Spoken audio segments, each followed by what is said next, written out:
अस्सलाम वालेकुम वरहमतुल्लाहि वबरकातुहू। आज दिन है जुमातुल मुबारक का दिन, जो इस्लाम के एतबार से तमाम ही दिनों का सरदार है और तमाम दिनों में अफजल है। तो शुरू करते हैं हमेशा की तरह आपके प्यारे प्यारे सवालों के जवाबात का सिलसिला। सबसे पहले सवाल है हमारे एक भाई का, वगैरह मरने के बाद रूह कब उसके जिस्म में वापस आती है? जैसे कि आपने बताया मुर्दा सुनता है, तो मुर्दे के कितनी देर बाद मरने के कितनी देर के बाद मुर्दा सुन सकता है?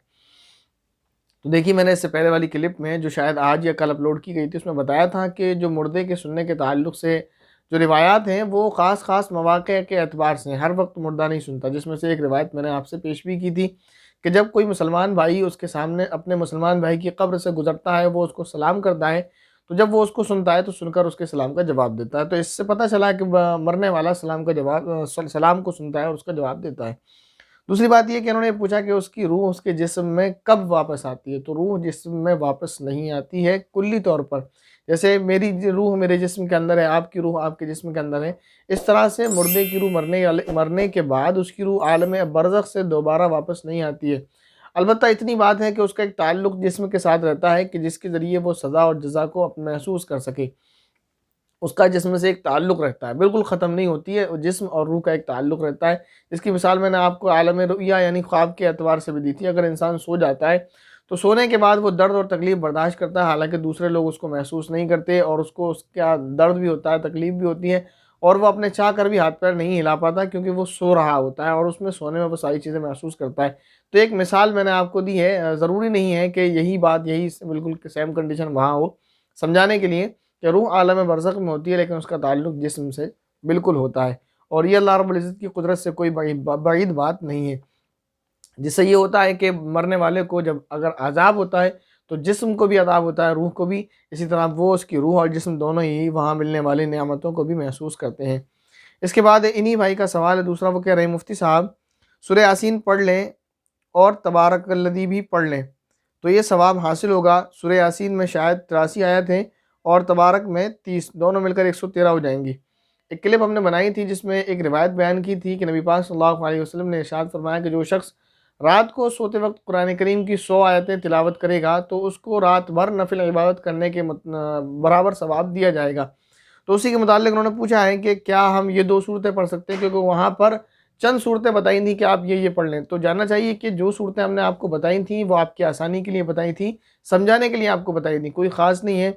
आप कोई भी 2 सूरतें या कुछ भी आप पढ़ सकते हैं। वहाँ रिवायत में सिर्फ 100 आयतों का ज़िक्र है, तो कहीं से भी आप 100 आयतें पढ़ लें, आपको ये फ़ज़ीलत हासिल हो जाएगी।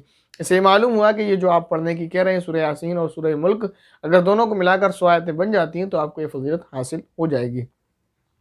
इसके बाद सवाल है हमारे भाई का, नाम है उनका आज़र शेख, सवाल कर रहे हैं मुफ्ती साहब, अगर हज और उम्रे को गए और मदीना नहीं गए, तो हज और उम्रा हो जाता है या नहीं? एक आदमी ने मुझसे कहा कि हज हो गया और मदीना नहीं, हज को गया और मदीना नहीं गया तो हज नहीं हुआ। नहीं, उनका कहना सही नहीं है। मदीनतुल मुनव्वरा में नबी पाक सल्लल्लाहु अलैहि वसल्लम मौजूद हैं। मुसलमानों को चाहिए, जब अल्लाह रब्बुल इज़्ज़त ने मौका दिया है, तो यहाँ से जब आप इतनी दूर चले गए, अरब पहुँच गए, हिजाज़ में पहुँच गए, तो मदीनतुल मुनव्वरा ज़रूर जाएँ। वहाँ नबी पाक सल्लल्लाहु अलैहि वसल्लम पर सलात व सलाम का नज़राना पेश करें और वहाँ जाएँगे इंशाअल्लाह तो एक अजीब-सी कैफ़ियत हासिल होगी, वहाँ की नूरानियत, वहाँ की बरकत आपको हासिल होगी। अल्लाह रब्बुल इज़्ज़त नबी पाक सल्लल्लाहु अलैहि वसल्लम की कब्र अतहर की आप ज़ियारत करेंगे, तो उसका फैज़ भी आपको मिलेगा। बहरहाल ये कि मदीनतुल मुनव्वरा ज़रूर जाना चाहिए। लेकिन अगर कोई शख्स किसी मजबूरी की वजह से, किसी परेशानी की वजह से या मजबूरी या मौका न मिलने की वजह से, किसी भी वजह से अगर वो मदीनतुल मुनव्वरा नहीं गया, तो उसका हज हो जाएगा, क्योंकि हज के तमाम अरकान हैं वो मक्कतुल मुअज़्ज़मा में अदा किए जाते हैं, उनका ताल्लुक़ मदीनतुल मुनव्वरा से नहीं है। अगर कोई शख्स मदीनतुल मुनव्वरा नहीं जाता है और हज के तमाम अरकान मुकम्मल कर लेता है, तो उसका हज हो जाता है। इसके बाद सवाल है हमारे एक भाई का, नाम है उनका रज़ी हैदर, सवाल कर रहे हैं, अस्सलाम वालेकुम हज़रत, मसला ये है कि क्या हम पतंग काइट बनाने का काम कर सकते हैं? जी नहीं, ये काम करना जायज़ नहीं है। इसलिए कि पतंग बनाना और उसका कारोबार करना, इसका सिवाय नुकसान के कोई फ़ायदा नहीं है। नुकसान क्या है? नुकसान ये है वक्त की बर्बादी, नुकसान ये है कि माल और जान दोनों का नुकसान।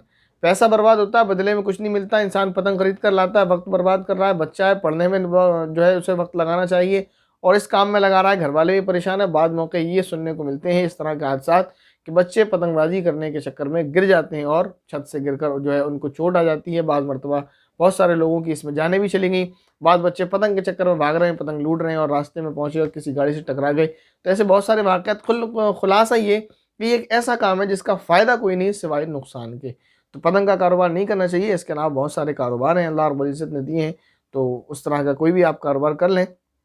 इसके बाद हमारी एक बहन का सवाल है, कह रही हैं अल्लाह ताला ने मुझे एक बहुत मोहब्बत करने वाला शौहर दिया है। मैं उनको कभी खोना नहीं चाहती हूँ, तो क्या मैं ये पढ़ सकती हूँ? ला हौला वला कुव्वता इल्ला बिल्लाह, ये कलिमात हैं। इसको पढ़ने का फ़ायदा बताया था, बहुत सारे फ़ायदे हैं, जिसमें से एक फ़ायदा ये बताया था कि नबी पाक सल्लल्लाहु अलैहि वसल्लम ने फरमाया कि जो शख्स रोज़ाना ला हौला वला कुव्वता इल्ला बिल्लाह पढ़ा करेगा, उसकी एक फ़जीलत, बहुत सारी फ़जीलतों में से ये है कि जो अल्लाह रब्बुल इज़्ज़त ने उसको नेमतें दी हैं, वो नेमतें जिस नेमत के लिए भी इरादे से भी पढ़ेगा वो, या अगर किसी नेमत का ख़ास तौर पर इरादा भी ना करे, बस इस कलिमात का विर्द करता रहे इस नीयत से कि अल्लाह ने मुझे जो नेमतें दी हैं वो बरकरार रहें, बाकी रहें, तो उसकी नेमतें ज़ाय नहीं होंगी, वो नेमतें उससे कभी ख़त्म नहीं होंगी, उसके पास महफूज रहेंगी। तो यकीनी बात है, एक लड़की को एक अच्छे शौहर का मिल जाना ये खुदा ताला की तरफ से एक बहुत बड़ी नेमत है, जिसका बदल नहीं हो सकता। तो अगर आप इस नीयत से ये कलिमात पढ़ना चाहती हैं तो बिल्कुल पढ़ें, इंशाअल्लाह इसका आपको बहुत फ़ायदा हासिल होगा। इसके बाद सवाल है हमारे एक भाई का, वो कह रहे हैं नमाज में जमाई आ जाए तो क्या करना चाहिए? देखिए, उसका तरीक़ा तो ये है कि कोशिश करें आप कि मुँह बंद रखें और रोक लें। लेकिन अगर ऐसा लगता है कि मुँह बंद करने से नहीं रुकेगा, तो उसकी थोड़ी-सी तफ़सील है उसमें ये कि अगर आप नियत बाँधे खड़े हैं नमाज में, तो आप अपना यूँ हाथ लें और इस तरह से लगा लें, क्योंकि सीधा हाथ ऊपर होता है। इसको यूँ इस तरह से लगाएँगे और अपना जो है मुँह बंद रखेंगे और उसके बाद फिर दोबारा नियत बाँध लेना है। इसी तरह आप रुकू वगैरह में तो अपने हाथ से आपको जमाई को रोक लेना है। इसके बाद सवाल है हमारे भाई का, वो कह रहे हैं हमारे रिलेटिव्स या में लोग हमें मय्यत के तीजे 10वें और 40वें के दिन खाने के लिए बुलाते हैं, और अगर हम नहीं जाते तो वो बुरा मान जाते हैं, समझाते हैं कि ये सब गलत है तो बुरा मान जाते हैं। ऐसी कंडीशन में क्या करना चाहिए? तो कोशिश तो यही करना चाहिए कि उनको समझाया जाए और उनको बताया जाए कि इन बातों का कुरान और हदीस से कोई ताल्लुक़ नहीं है।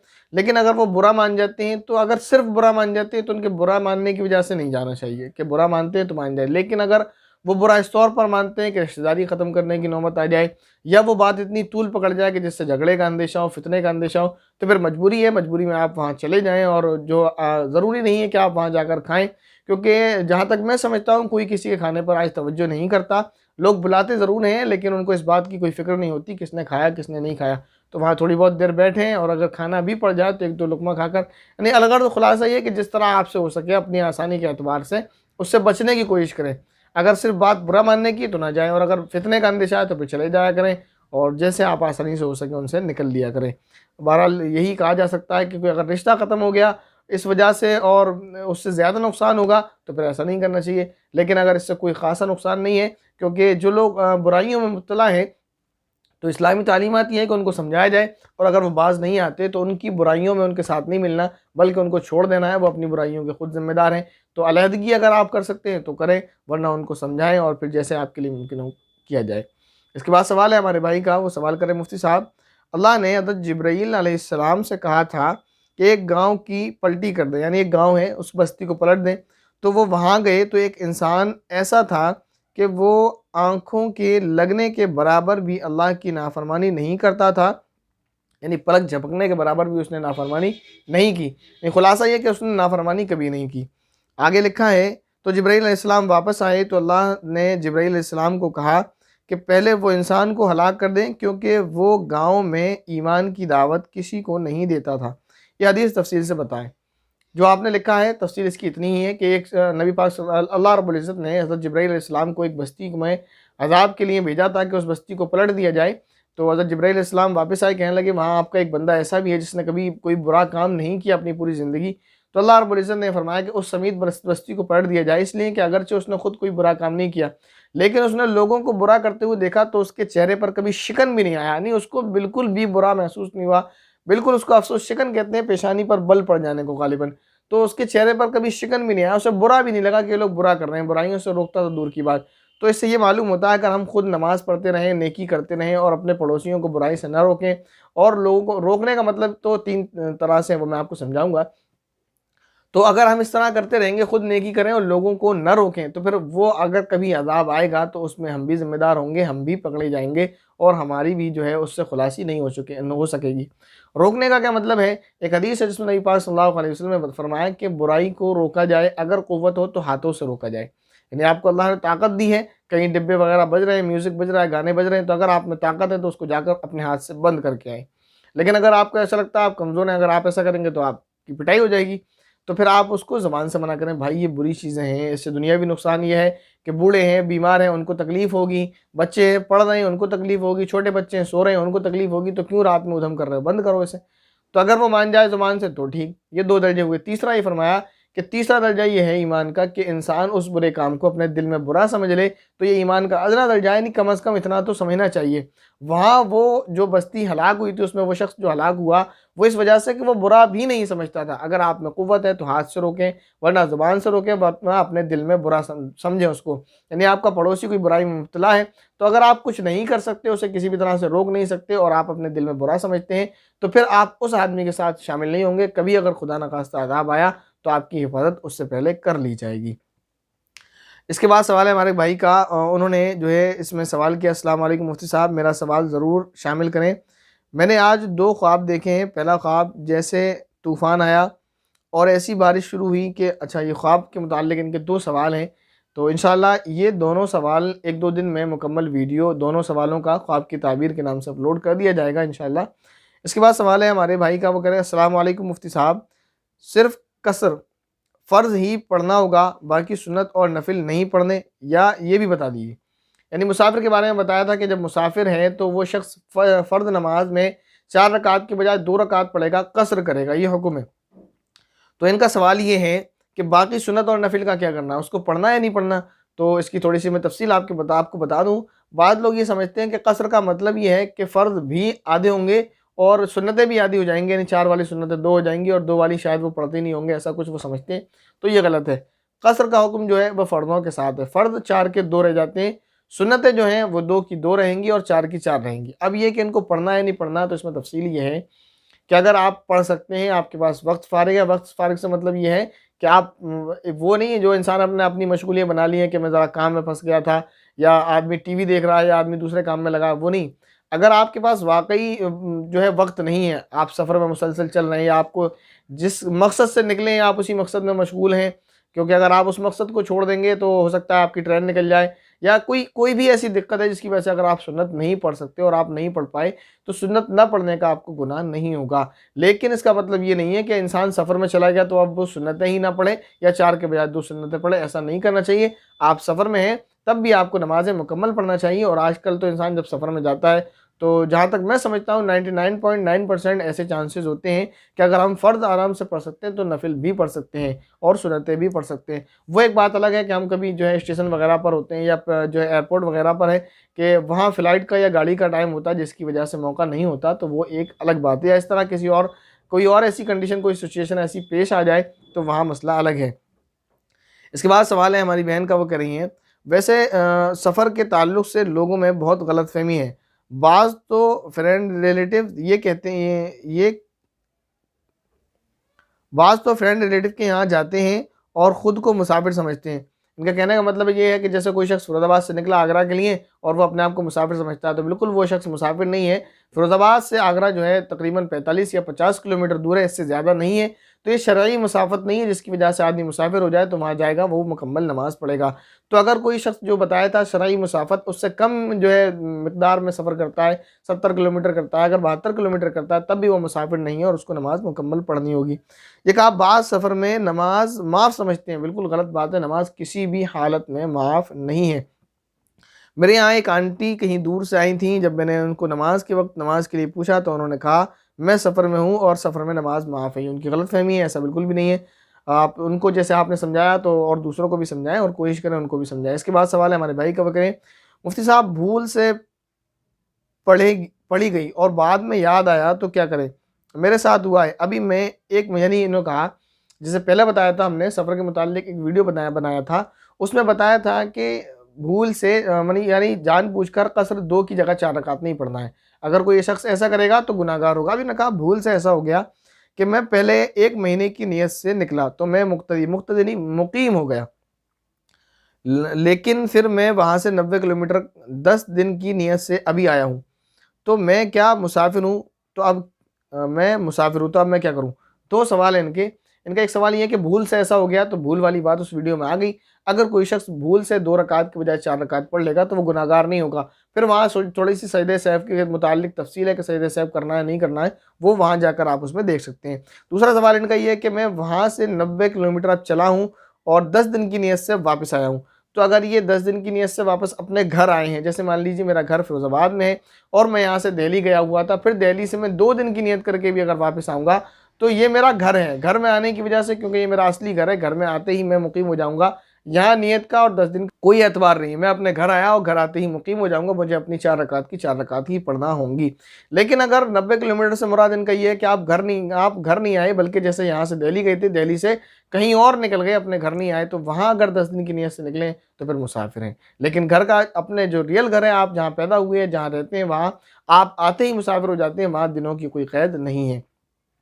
इसके बाद सवाल है हमारे भाई का, वो कह रहे हैं अस्सलाम वालेकुम वरहमतुल्लाहि वबरकातुहू। मुफ्ती साहब, मैं आपका स्टूडेंट मोहम्मद अनस अंसारी उन्नाव से। मेरा सवाल ये है कि मुरीद होना कैसा है? क्या मुरीद होना चाहिए?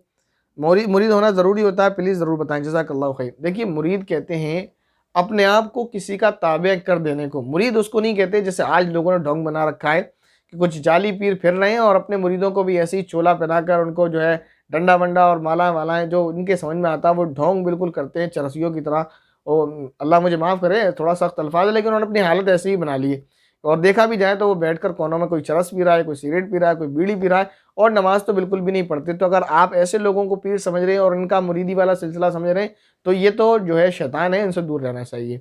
लेकिन मुरीद आप समझ रहे हैं कि उलमा का मुरीद होना चाहिए, तो बिल्कुल होना चाहिए। कोई शख्स है मुत्तबी सुन्नत आलिम है, सुन्नत की इत्तिबा करने वाले हैं, फ़राइज़ और सुन्नत की पाबंदी करते हैं, वाक़ई जो है उनके अंदर वो तमाम चीज़ें पाई जाती हैं कि आलिम भी हैं, मुत्तबी सुन्नत भी हैं, तो आप उनसे मुरीद हों, आप उनकी इत्तिबा करें और उनके हाथ पर बैत करें और जैसे वो आपकी रहनुमाई करें ऐसा करें।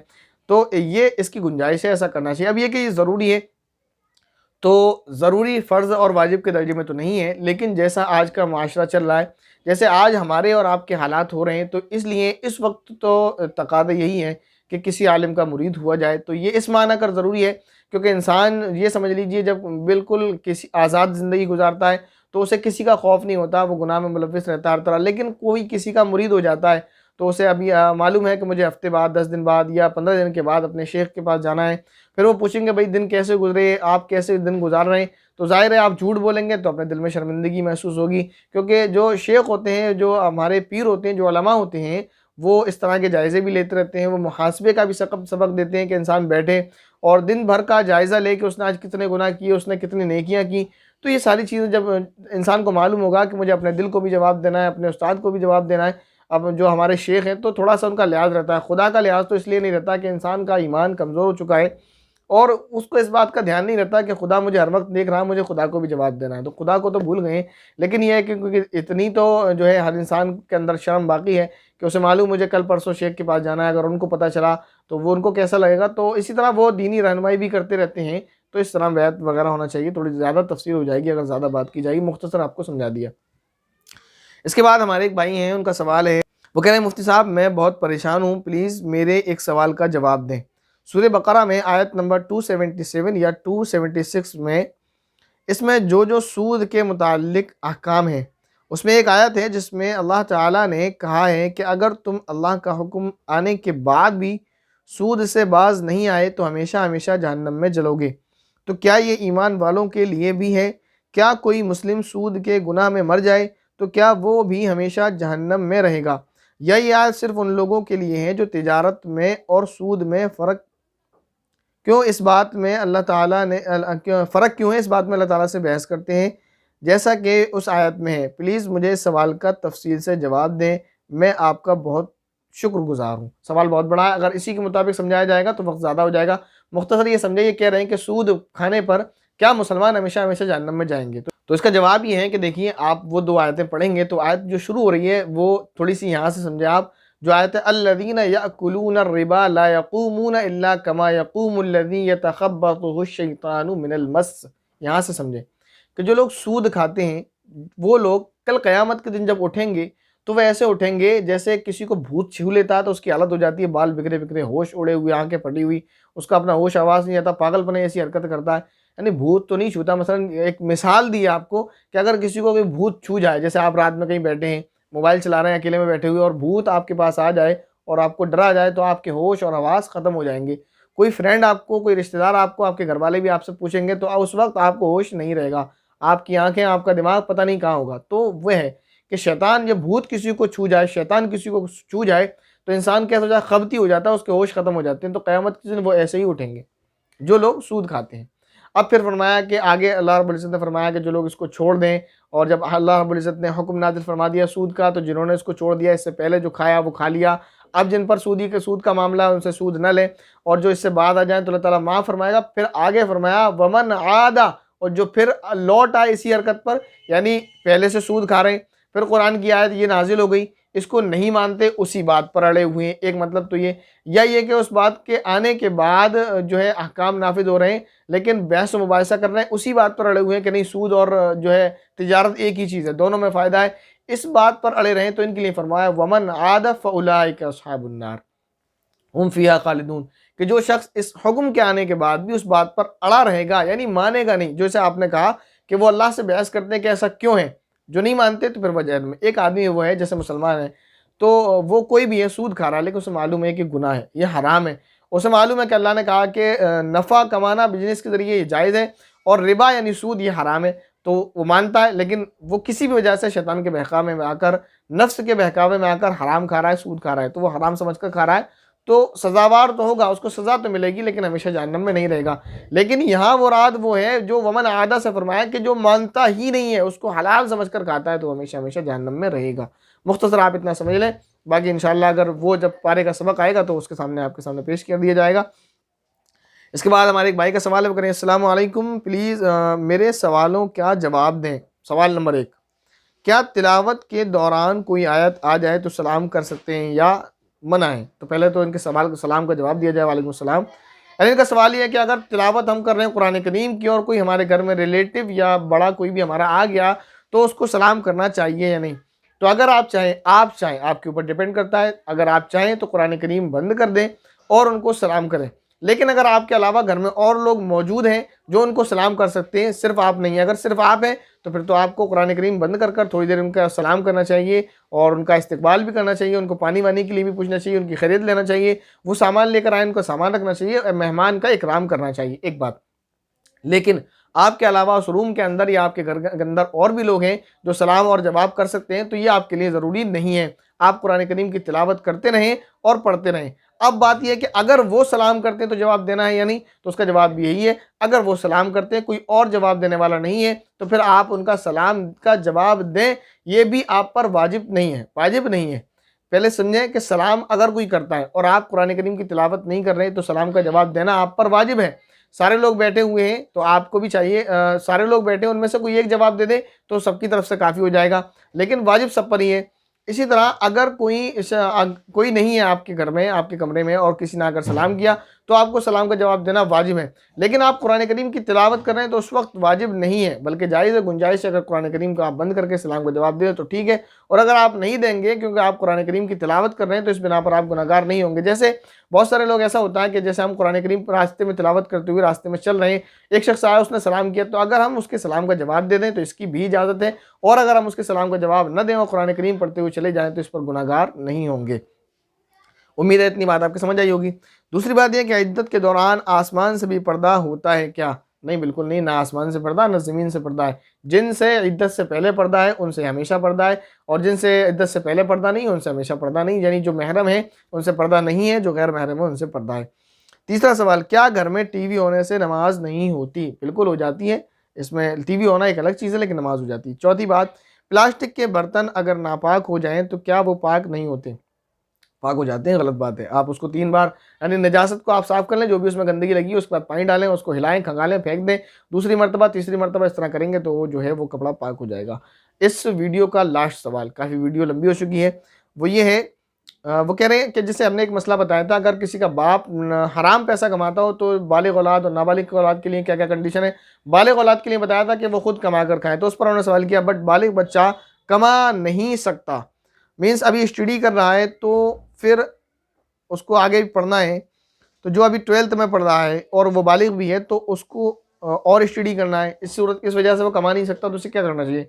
तो स्टडी करना ये असल नहीं, क्या करेगा, हराम खा कर पढ़ रहा है और फिर उसको पढ़ रहा है, तो ये तो ज़रूरी नहीं है। ज़रूरी है कि हराम से बचा जाए, तो हलाल कमाएं, चाहे उसे पढ़ाई छोड़कर कमाना पड़े या पढ़ते हुए भी बहुत सारे तरीके हैं। आप कोचिंग पढ़ा सकते हैं, आप पार्ट टाइम जॉब कर सकते हैं, या आप कुछ भी कर सकते हैं।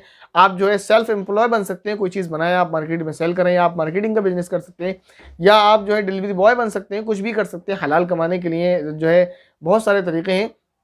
एक बात याद रखना चाहिए, हमें इस्लामी कानून थोड़े से मुश्किल क्यों लगते हैं, वो इसलिए लगते हैं कि हमें लगता है दुनिया असल है। दुनिया असल नहीं है, दुनिया 4 दिन की, हम कल भी मर सकते हैं, आज भी मर सकते हैं और अभी भी मर सकते हो। कोई वईद नहीं है इस बात में कि मैं आपसे वीडियो आप तक अपलोड करने से पहले पहले ही मेरी मौत हो जाए कि आपके सामने वीडियो पहुंचे, तो कुछ भी हो सकता है।